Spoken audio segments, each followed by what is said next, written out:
defenderam a palavra do Senhor.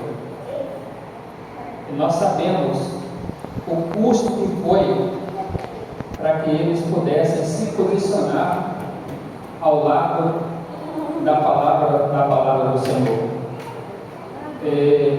Na lição, não sei se foi segunda-feira, ali mencionou um pouco a respeito do pioneiro, defensor da palavra de Deus, o William Tyndale.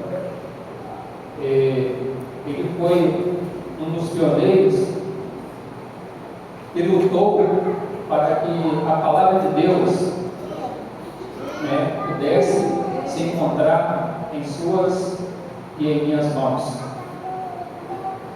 Mas isso, irmãos, custou um terrível sacrifício, custou um terrível preço para esse homem de Deus.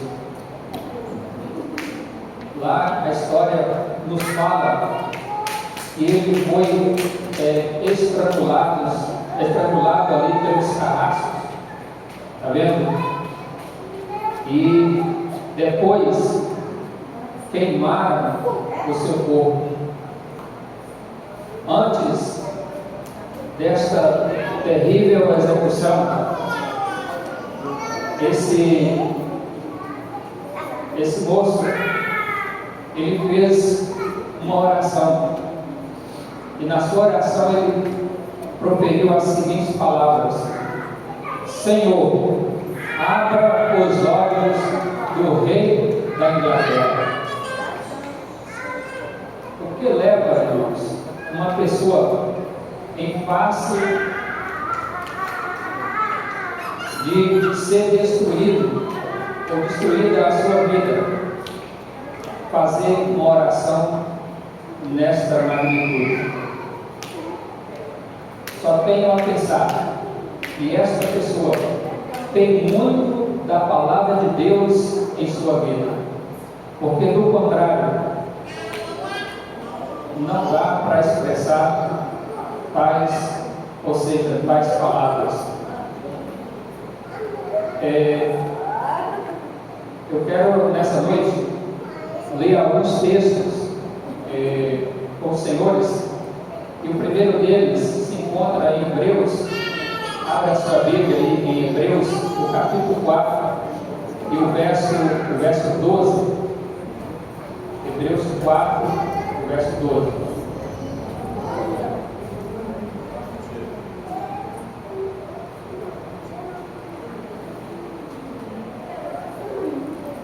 Hebreus 4, 12. Diz o seguinte: porque a palavra de Deus é viva e eficaz, e mais penetrante do que qualquer espada de dois gumes, e penetra até a divisão da alma e do espírito, e das juntas e medulas, e é apta para discernir os pensamentos e intenções do coração. Aqui a própria palavra, ela se expressa dizendo que ela é viva e eficaz. Quando você, irmão, quando nós tomamos essa palavra e fazemos dela um alimento para a nossa vida, com certeza a nossa vida passa a ser uma vida de alegria, uma vida de vitória e, sobretudo, ao pecado. Aqui, ainda em 2 Timóteo, o capítulo 13, e o verso 16 e o verso 17, abra aí a sua Bíblia, em 2 Timóteo, o capítulo 13, e o verso 16 e o verso 17.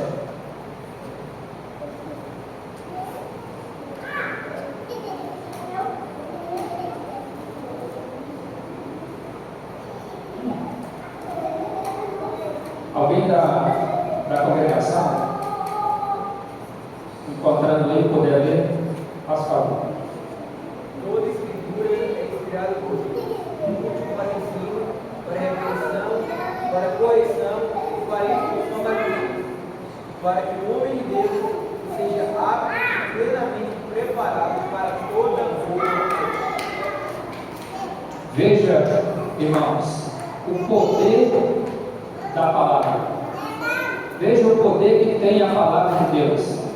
Aqui o apóstolo, ele nos fala que esta palavra, ela é útil para o ensino.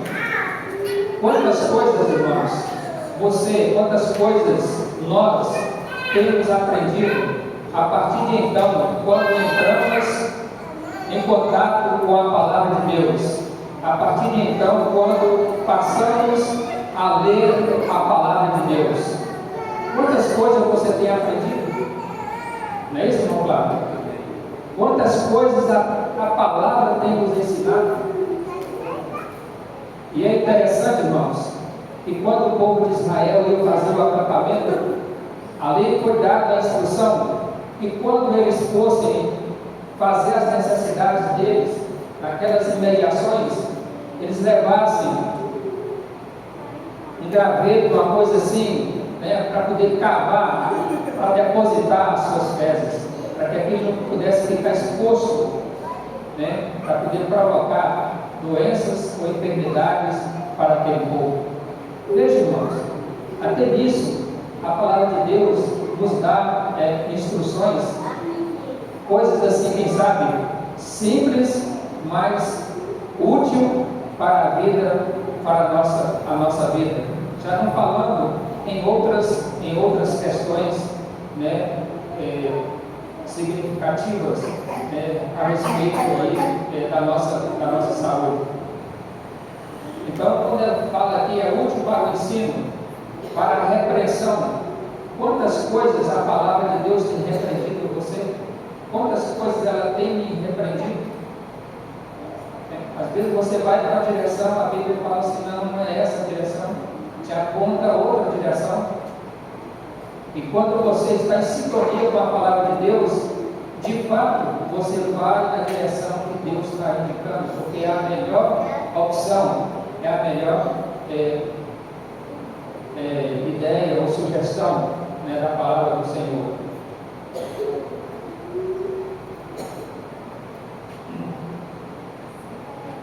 E aqui, repreensão para a correção, nos corrige, para a educação na justiça, é isso?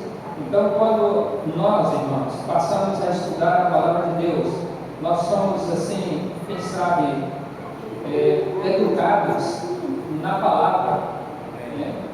E você é uma pessoa rígida, você passa a não ser mais, porque a palavra te educou, é isso? Quantas pessoas que eram tidas aí como brutões, né? Mas a partir de então que essa pessoa começou a ter contato com a palavra de Deus, essa pessoa passou a ser uma pessoa assim refinada, educada, que sabe entrar, que sabe sair, né? Sabe tratar o seu próximo, é isso? E quem faz isso? A palavra de Deus, a fim de que o homem de Deus seja perfeito e perfeitamente habilitado para toda boa obra.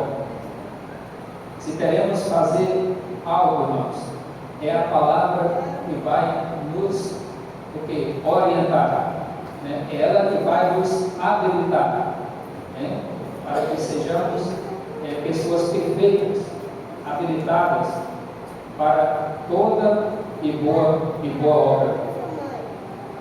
Quando no início, irmãos, eu falei sobre a questão da valorização da palavra, um pastor de nossa igreja foi para a África, a região, não a região sul, mas uma outra região, uma região muito carente, e aí ele sabia que lá as pessoas não têm muito recurso para adquirir Bíblias. E aí ele, né, não levou as Bíblias, mas levou recurso para chegar lá e comprar Bíblias.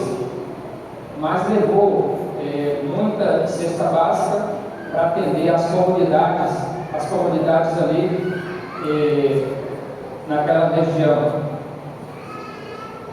E ele testemunhou um fato, irmãos, que lá, como os irmãos são muito carentes, as Bíblias lá nas comunidades é dividida, não dividida assim, uma Bíblia para cada 2 ou uma Bíblia para cada 3, mas a Bíblia é marcada as porções das folhas e distribuída, né, essas porções entre os irmãos. Ali eles levam essas porções para suas casas e lá eles decoram e trazem para a igreja, e ali eles vão revezando entre os irmãos. E aí o pastor disse que quando dava uma cesta básica para o irmão, ele agradecia. Mas, irmãos, o pastor disse que quando dava uma Bíblia, eles choravam de emoção e de alegria. Irmãos, quando eu tive contato com essa história, eu fiquei assim pensando, irmãos, que muitas das vezes nós temos 2, 3, 4 Bíblias em nossa casa. E muitas das vezes essas Bíblias ficam lá empoeiradas. E às vezes as pessoas não leem a Bíblia. E ali, irmãos, a Bíblia é tirada, as porções das folhas distribuídas entre os irmãos, porque eles não têm condições de comprar a Bíblia. E o pastor disse que lá a Bíblia é muito cara. Está vendo? A Bíblia é muito cara e eles, devido a serem pessoas de baixa renda, aí eles não têm como comprar a Bíblia. E ali era uma emoção muito grande daqueles irmãos quando eles recebiam uma Bíblia. E aí o pastor disse assim que um dos irmãos falou assim, eu sei que lá no Brasil tem gente irmãos que às vezes não leem a Bíblia. E de fato, tem gente que tem a Bíblia, irmãos, em casa e não leem a Bíblia. Eu participei de uma campanha de comportagem e passando em determinada casa, eu vi aquela Bíblia grande, capa dura, católica, aberta, no Salmo 23, assim na sala, no estante da sala de uma casa. As pessoas acham que deixando a Bíblia aberta em uma parte ali que ele admira, acha que vai surtir a luz dele. Mas eu tenho dito o seguinte, irmãos, uma comida, por mais cheirosa, por mais deliciosa que ela seja, se você não colocá-la em sua boca e degustar e satisfazer o seu apetite, não vai ter nenhum significado para a vossa vida. Assim também é a palavra de Deus. Se eu não tomar a palavra e meditar e refletir nesta palavra, nenhum significado ela terá para a vossa vida e nem para a minha vida. Possamos valorizar, irmãos, essa palavra maravilhosa, de uma forma assim tão esplêndida. Deus deixou à sua disposição, Deus deixou à minha disposição. O dia que esta for tirada de você, o dia que esta for tirada de mim, o Espírito Santo vai fazer você lembrar, e a mim lembrar daquilo que realmente nós estudamos. Um dia um aluno falou assim, olha, eu não vou orar para eu fazer essa prova. Mas por que ele disse que não ia orar para fazer a prova? Porque ele não havia estudado. É uma presunção, irmãos. Então ele disse: eu não vou orar dessa forma, porque de fato ele não havia estudado. Como que o Espírito Santo vai fazer você, vai realizar um milagre na sua vida, sendo que você também não fez a sua parte? Nesse contexto aí, irmãos, eu tenho que ter a minha parte, tenho que ter feito a minha parte. Você tem que fazer a sua parte. É tão interessante, irmãos, a leitura das Sagradas Escrituras, que o próprio Jesus, irmãos, ele lia a Bíblia, ele lia a palavra de Deus. A própria Escritura diz que Jesus, estando no templo, o que ele fazia? Ele lia as Sagradas Escrituras. Então, se Jesus fazia isso, há uma necessidade também de eu, de você, de nós podermos, assim, estarmos lendo as Sagradas Escrituras. Aí os Salmos 119, irmãos, e o verso 105, é um verso que você já tem esse verso na sua mente. Eu tenho esse verso na minha mente, né? Então é lâmpada para os meus pés e luz. Eu fico assim pensando, irmãos, que quando o salmista ele coloca estas palavras, é porque evidentemente ele já havia experimentado, já tinha uma experiência, irmãos, com a palavra, de tal maneira para que ele pudesse expressar de uma forma dinâmica que a palavra é luz, né? E a palavra é comparada com uma lâmpada para os caminhos dele. E de fato, irmãos, nós entendemos que esta palavra é uma luz para a nossa vida. Pensa você aí, com seus olhos fechados, andando na escuridão, sem saber onde pisar. É certo que logo você vai dar com a cara na parede ou em algum outro obstáculo, porque quem anda na escuridão, irmãos, pode sim se atrapalhar, mas quem anda com a palavra de Deus, com certeza, ela vai iluminar a sua vida, ela vai iluminar os seus caminhos, e isso vai favorecer você ter um viver aprazível diante de Deus e diante dos homens aqui nessa terra. A senhora Ellen White, irmãos, no livro Educação, na página 126, ela enaltecendo aí a palavra, ela fala assim: olha, essa palavra comunica poder e gera vida. Cada ordenança é uma promessa quando é aceita voluntariamente e recebida no coração. Traz consigo a vida do ser infinito, transforma a natureza, restaurando a imagem de Deus. Veja, a palavra em nós, ela diz aqui que esta palavra, ela transforma, está vendo? A natureza e restaura a imagem do Criador em nós. Isso é profundo, irmãos. Isso é de fato profundo. Quando você imerge na Bíblia, quando você penetra de uma forma meditativa na palavra, esta tem o poder de restaurar em você a imagem do Criador. Maravilhoso isso, poderoso isso.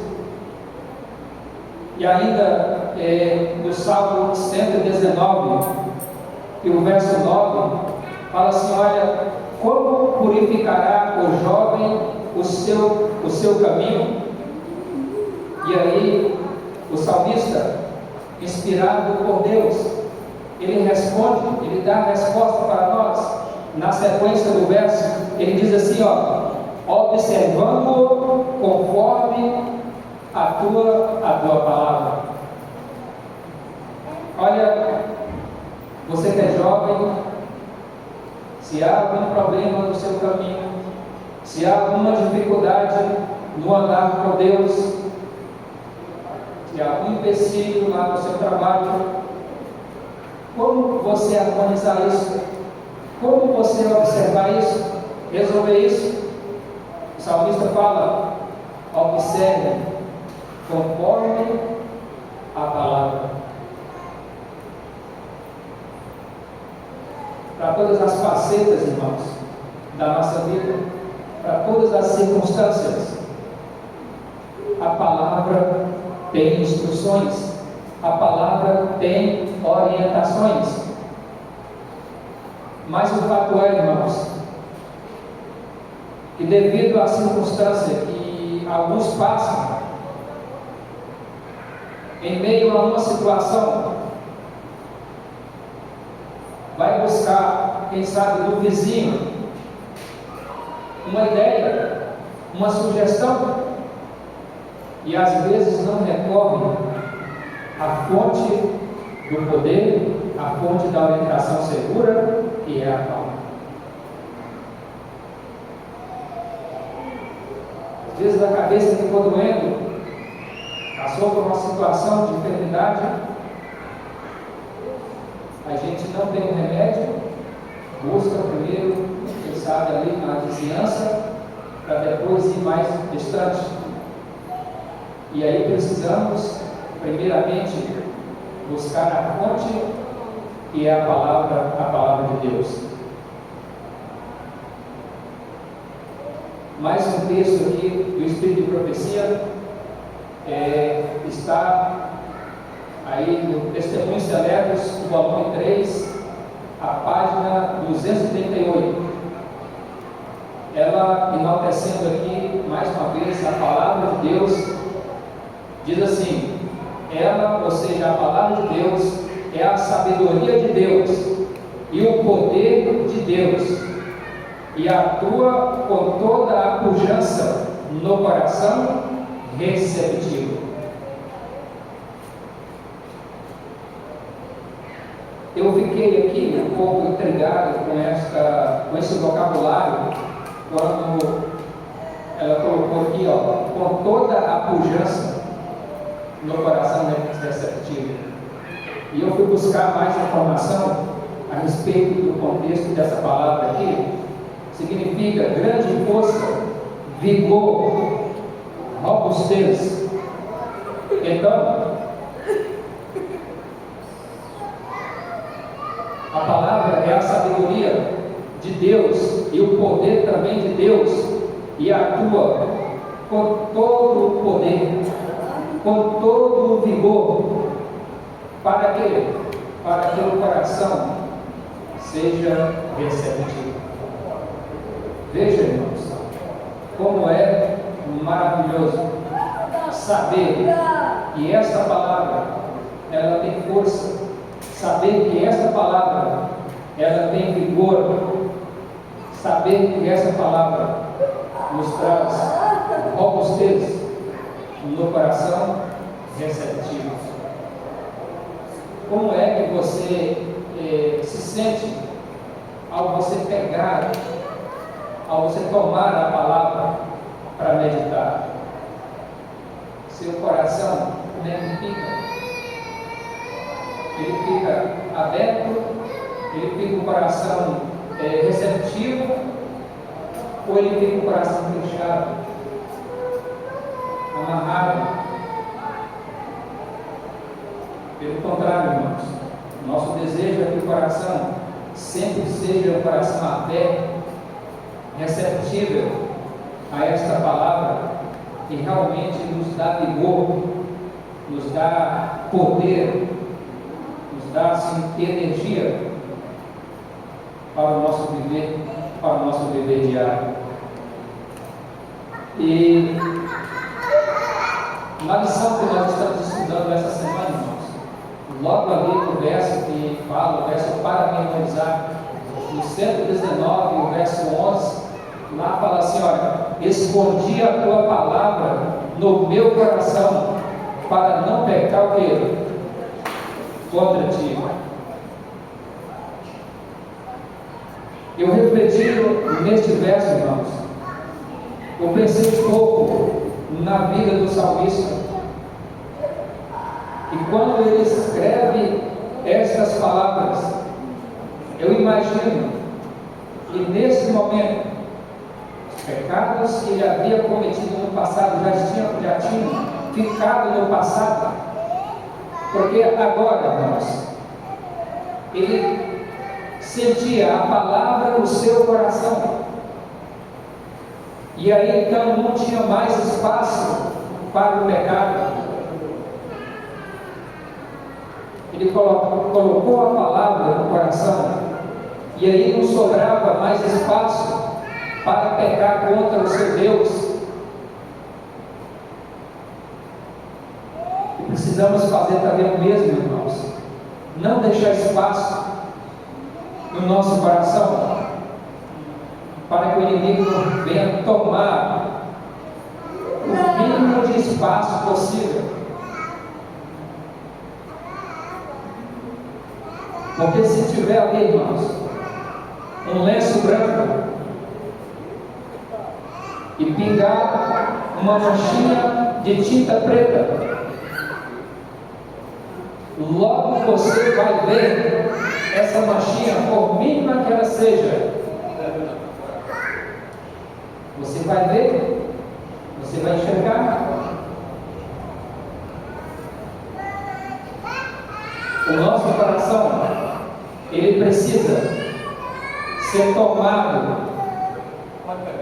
pela palavra, para que nós não sintamos o desejo de pecar contra o Senhor.